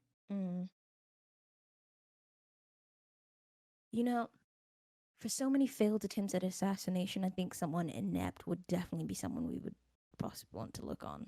She nods. As chief maid, she doesn't do all the hiring, and of course, not every servant actually knows every other servant. I mean, in Theolden Hall, you literally have hundreds of servants, right? Y'all got big old places. Mm-hmm. And a place like Crake Hall, which is also like the same size, is a big old castle. Mm-hmm. Not everyone knows each other, but she's like, I've seen him recently. Normally, I think he was he was outside apparently, but she's seen him occasionally. Apparently, he's just the worst. he can't do anything. Mm-hmm. So perhaps we should have Darren keep an eye on him. Agreed. But yes, your day goes on as the center of your little web of minions Just flowing out. flaring out. You sat upon. The birthday celebrations begin. The full dinner is run out, but there are games, and you start to meet many more of the other Crake Halls and other guests here. There are a line of like gifts given by the small folk of the Crake Halls to Lord Crake Hall, and then it is stated that Lord Roland, as a gift to his people on his birthday, is essentially sending cured meats to all the timbersteads in his land. Oh wow! Yeah, it's giving a bunch of meat to his small folk, which small folk don't really get meat that often, so they're pretty stoked about that. Roland definitely seems like well respected and loved by his people. Let's see here. You do notice in the beginning of the festivities that there is a young woman talking to Darren. Oh no. She is wearing a this kind of like strange like chocolate brown dress with these kind of white lace layings in it. She is probably around Tedric's height, maybe a little shorter. She's probably like 5. Well, Tedric's like 6 foot, so she's like 5'10". Okay. She has a very long, down past her shoulder, massive curly black hair and tan skin. She's definitely not like traditionally attractive. Wide shoulders, all that good stuff. Her dress is cut around it, but she seems to be talking to Darren, and Darren is like real stiff. Like, you're supposed to be spying for me, Darren. God damn it! But looks like he's being held up currently. But yeah, you know this girl actually. Okay. This is Tybalt's second daughter. Oh wow. I believe her name is. Oh, I might get this wrong. I should have this better organized. I believe her name is Melissa? Melissa, yes. Melesa. We'll say that's Melissa. Okay. Yep. So it looks like he is currently frozen and holed up by this young woman. Okay. I for sure want to help Darren out, mostly also because he's my spy, and also to see if he's genuinely interested in this girl, and if she's interested in him. Because if she's innocent, she'll leave my nephew alone. She could also be an assassin. Yes, the second daughter of Tybalt, for sure. So yeah, you go up to them. How do you interject yourself into the conversation? Yeah, I'll just I'll be like, Darren, who is this lovely young woman you've captivated? So when you say that, she like blushes and she goes, Auntie, this is Lady Melissa Crake Hall. Lady Melissa, my lady aunt Vivian Weirlight. And you're like, yes, those those lessons are panning off. Good. Good. He's still umming and ahhing a store. I know, but at least he's talking and not just stuck. Mhm. Improvements from last time. It is a marked improvement. Mhm. Yeah, we're just talking about quail hunting. Melissa, are you interested in quail hunting? She goes, yes, milady. I do. I noticed Darren's bow was a hunting bow, and I saw him around for a while, and I asked him of it, and I do like hunting quail. I know it's not a normal thing for a lady to do, but I personally enjoy it. Please. Those who dictate what is normal for a lady have no skills that make them extraordinary. So She smiles real big at that. She definitely has like she's trying to be like proper, but you definitely see this girl has like probably an unrestrained personality. So when she smiles, it's real big. it's Like real big. Yeah. Cute. And like Lord Darren here was just telling him, like I was just asking him about the Reach and Crownlands, and it seems like he's seen so much of Westeros. And if you want to try and see if this girl's on the up and up, you totally Yes. can. I want to see if she's on the up and up because she's an assassin. I'm gonna have Micah kill her. Quick, clear the throat.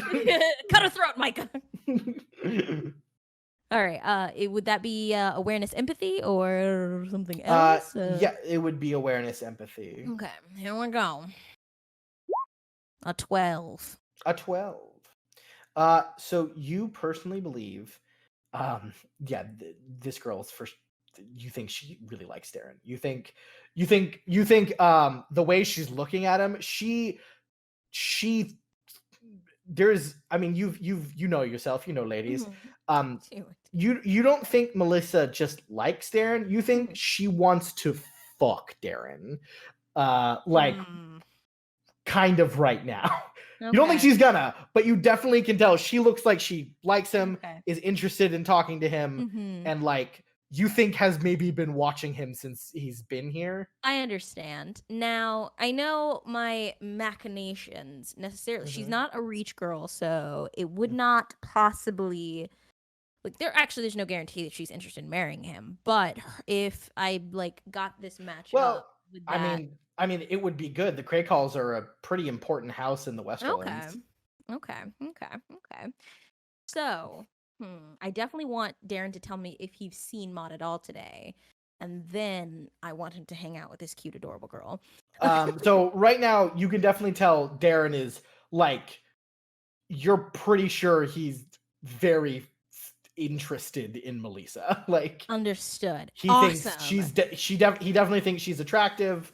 And the fact that they're talking about hunting is like something he knows and can talk about. But he definitely seems very interested in her. Obviously, the hunting is good, but also physically. They are teenagers, and they are giving off signs that they are horny and into each other. Okay. You also don't know if either of them have the social skills to say that to each other, but Melissa definitely seems more of a dominant personality than Darren. Though. I understand. I gotcha. Okay.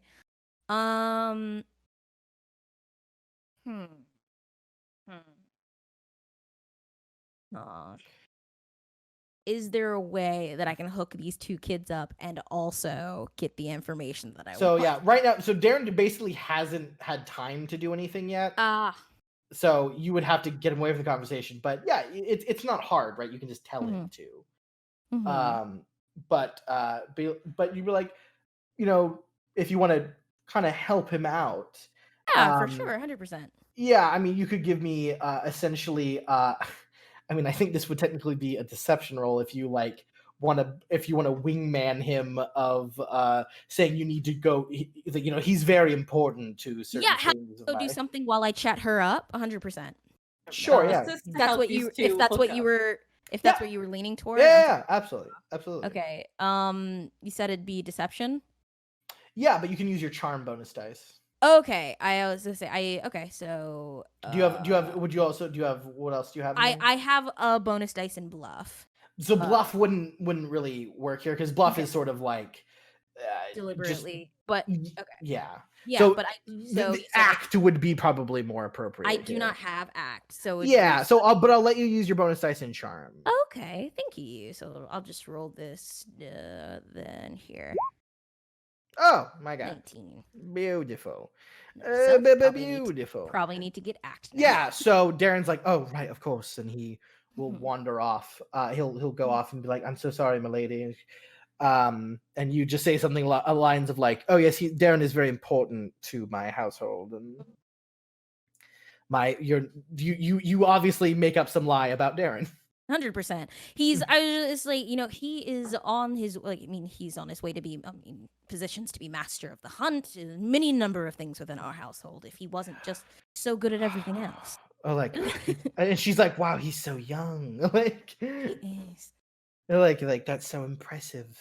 Mm-hmm. But I bet it's like, Lady Vivienne, you would tell me, like, I mean, does Darren have a girl back at the Weirlight? No. There was a girl once, but the timing wasn't right. It was a terrible situation of heartbreak, and I don't think there was another girl that helped with those wounds until you. No other woman has caught his eye. She's like, yeah, she definitely blushes at that. So you chat up Melise. She is a pretty delightful young girl. She's has definitely a lot of personality that hasn't been tempted, not tempted, tempered, thank you. Tempered by the world. She's very excitable. She does like weird little things with her hands a lot. She doesn't seem to know what she does. She kind of like does a lot of this. She's always kind of stooped, and you can tell because her older sister is like a goddess. She's just super tall, very, very shapely, large bosom, flowing, perfect sheen covered hair, absolutely gorgeous, like just kind of darker skin with these vibrant green eyes. Like she is, and then like Melise is very like, hello. She's a little more gangly. She hasn't really grown into her body much. Gotcha. And which is probably unfortunate because she's at the age where she's probably not going to grow into her body more. Oh, just all elbows. Basically. But yeah, she seems ability to be herself. So after a while, could I also just make you I know it's a million times another no problem. Status. Okay, flat status. Okay, here we go. 23. Bullshit.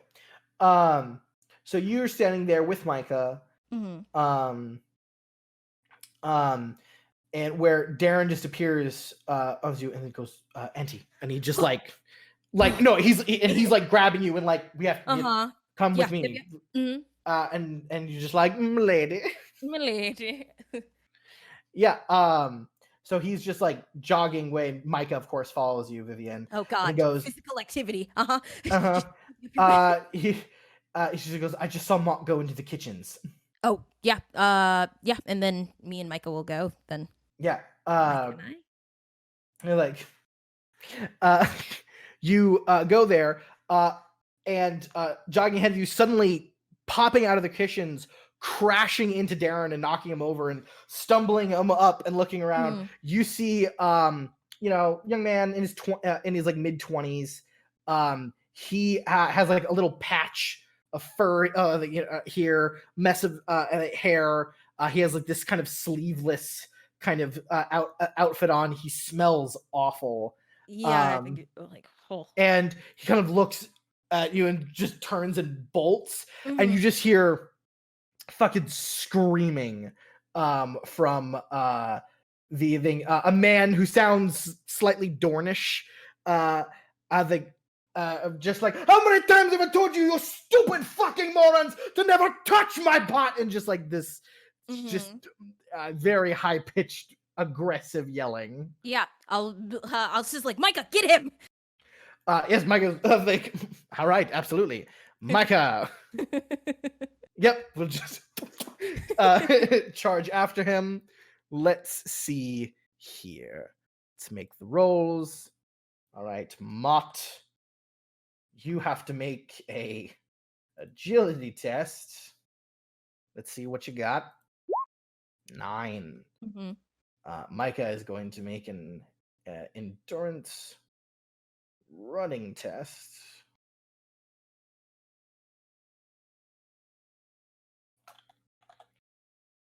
Let's see here.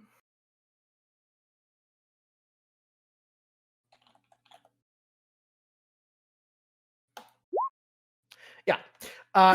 2 degrees of success. Micah just fucking douched. Exactly. Just Mott gets halfway down the hallway and fucking Micah just tackles him fully. And just like rolls forward and gets him in a headlock. You see Mott pull a knife out, and Micah just goes, grabs his hand, to twist it, drops the knife, and goes, ow, ow, ah. And then he hoists him and goes, get on your feet, scum. And just, I think, kicks him forward, grabs him by the back of the neck and keeps one arm behind him, walks him forward. He goes, Lady Vivienne. Wonderful. Yeah, I would like to have Micah pull him toward the kitchen and make sure that this is the man that they saw, like, sprinting, just to confirm that I didn't grab the wrong. Yes, absolutely. Okay. Yeah, I think absolutely. Let's see, hold on. Yeah, so comes in a man you assume to be Bevan Sand. Goes, yes, that is the piece of shit who dare touch my pot. Good going, guard. Now, if you could promptly beat him to death, I think I would very much appreciate that. He's just like, oh, all right. Before we go into such extremes, perhaps we should bring him to Lord Roland and get to the bottom of this as to why he would dare. I mean, perhaps he might have poisoned something, Lady Vivienne. Right. Yes. Micah, put additional pressure on him. See if he can get his, Yeah, and I'll just turn to Mott as like, I've been told your name is Mott. Did you poison the stew? Let's see here. And I would implore you to choose life in this moment. All right. Make a persuasion intimidate roll. I do have a bonus dice intimidation. Of course you do, Lady Vivienne. 19. Oh my god, yeah. Yes, he goes, yeah, the stew, to the 2 vials of wolfsbane in the stew. And he's just like, you put something in my stew. And you just see him just pull a full meat cleaver out. It's like, about to witness a murder. It's like, so Bevan, this, I believe your lord has the right of violence against someone who would not poison your masterpiece, but also threaten the lives of all your guests here. Of course, my lady. Forgive. I think my anger is I am merely an artist. And he puts the cleaver You would down. get along so well with my blacksmith. Yeah, no, you're seeing similarities. He goes, all right, yep. Listen, I'm not just a random murderer. I was hired to kill Lord Roland. He was a man. He's just talking now. He was a man. He was kind of tall, but not really, but taller than me. and skinny, and he had a big weird cloak, and it was like blue and gray, and he had a bunch of these weird silver trinkets around him. And in sort of like a weird necklace. And he had a beard that was kind of like grayed and stuff. He was kind of an older man. I don't know his name. He never told me his name, but he said he was like a sorcerer or something. He said he had magic. But the main thing is he had coin, and he's just with the chains that he's talking about. Yeah, does that sound like a maester? I mean, or- if you ask him, he's like, no, I've seen a maester. He's not a maester. He said he literally has like necklaces with silver Okay. trinkets on it. Do He- do those yeah. colors, if it's a status breeding test, I'm not sure if they represent any house that I might know you of. you don't or- think so? No, it Okay. just sounds like the clothing of this man. Okay. Especially since you said he's wearing a robe with a hood. Like that's Gotcha. weird. Okay. It's like, Uh, when did this man pay you? When did month he didn't pay me. He gave me the job a month ago, and I was supposed to leave a letter behind, Where's the letter? and he points with his head to a cabinet. Yeah, I'll go over to the cabinet. Yeah, you see there is a bound letter. Mhm. He goes, I don't know what the letter says. I can't read. Yeah, I will. Does it have a seal of like? It does. What is the seal? Make a status breeding test. Okay, here we go. Oh, actually, never mind. Sorry. You would know this one. Mhm. You see the seal on this letter is the seal of House Tullison. What? Okay, so it's,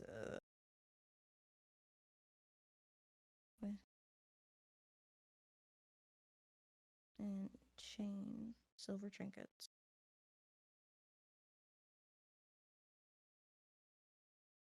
And there's a note from House Tullison here. Okay. Yeah, he said he was supposed. The guy who hired him said he was supposed to leave that note after he Yeah. after he killed him. Sorry, I'm writing my notes down. Mm-hmm.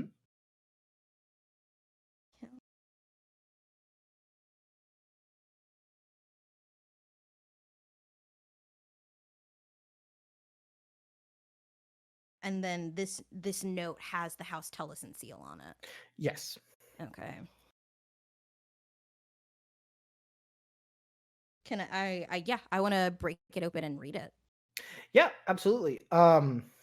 This note is fully implying and revealing that this assassin Mott states that it was hired by specifically sorry where is she by Lady Eve Tullison. Okay. And it has like her signature on it. I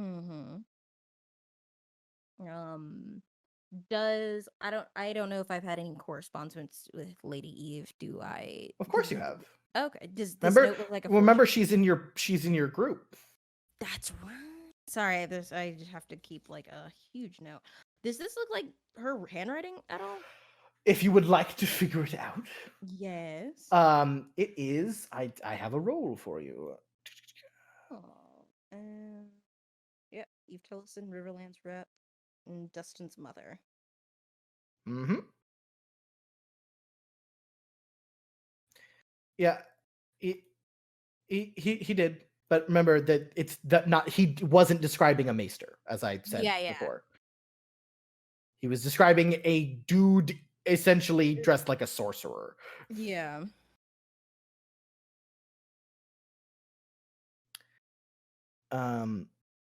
Let's see here. Where'd you go? Sorry about this. Where did No problem.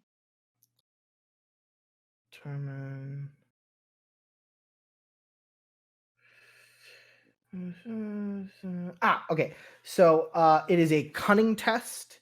If you have the decipher specialty, it will help. I do not. All right. Buckle up. It's flat cunning. Mhm. 10. Yes, it was a formidable test. 12. This is her signature is forged. Okay. This is for sure. It's a good forgery.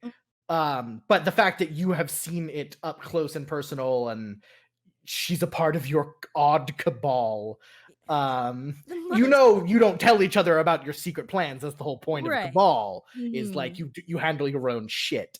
But that would be weird if she hired an assassin and then specifically told him to leave implicating her in the murder. I know she keeps her shit tighter than that.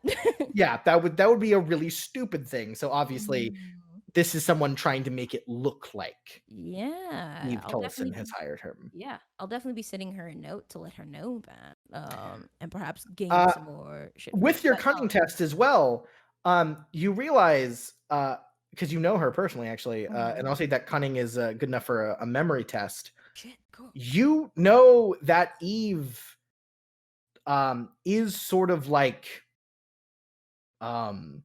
into like supernatural spiritual stuff, and you have her tell she has recently like hired a mystic. Okay. He had a weird name. It sounded very mystical. If you want to make another cunning test, you might be able to know. I don't have memory, so I think it'll be flat cunning. So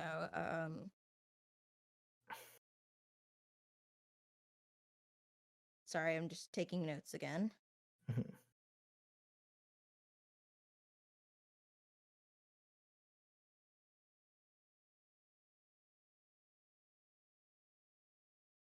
Okay, flat cunning. Oh yeah.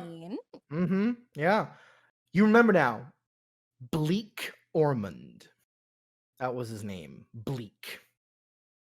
She sort of has, you remember Eve sort of lost a lot of faith with the Seven after her husband died and a bunch of other bad shit happened to her family. But she got really into mysticism. And to this day, she's really into it. And you remember her talking about how she owns a mystic now named Bleak Ormond that's been advising her.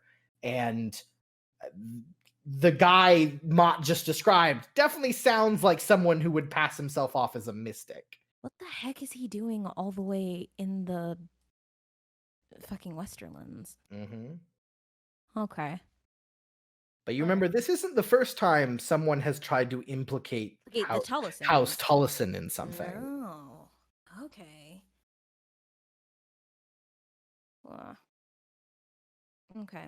So, since this is a forgery, Lady Eve definitely didn't do this herself, but you now have full suspicions that this Bleak guy might have. Okay. And given with my roles and how much she's into mysticism, me sending her a letter saying that you should probably watch your mystic, that's probably not. Is that gonna do? Or you would think with your relationship with Eve Tullison, if you say Bleak Ormond has just tried to attempt to a thing, you think she would act on it immediately. Okay, awesome. You guys have a tight relationship with. Okay. The Cabal crew are all very one with each other. If you're like, hey, found out a plot. The whole point of this is, hey, found out a plot against you. Schlang. Schlang. Okay. You think though Eve is into mysticism, she's not an idiot, right? Okay. She trusts you guys more than she trusts the spirits. Awesome. And then this is probably for later, also to see where the fuck Bleak Ormond came from, because I think he might have something to do with the Iron Isles, maybe. Perhaps. Okay. Yeah. So, however, we are going to end our game there for tonight. Vivian, having discovered another strange plot, once again trying to be blamed on House Tullison. It seems like someone is trying to stir up trouble in the Riverlands by using the natural sort of heated, between the Westerlands and the Riverlands have never liked each other, and it seems unstable relationship. Ashland Yes. said he was recently in the Riverlands too, right? Who said it? Ashland said he was recently in the Riverlands. He was, yeah. Oh, what is hate? Okay, I'll be quiet. But that All right. is for however- next time. Next time, or we possibly could be wrapping up this arc. Who knows? Who knows? Who knows? Lots of things were discovered. More things were happening. 2 young men screamed at each other and actually got somewhere. Sissy fight hands. No. They're just wrestling off the horse. Stupid. You. I'd say what? Boys, calm down. I know I messed up, but just forgive me. Listen, I definitely- just need you to respect the effort that I've put into running this place with my father. Little bitch of what? Little bitch of what?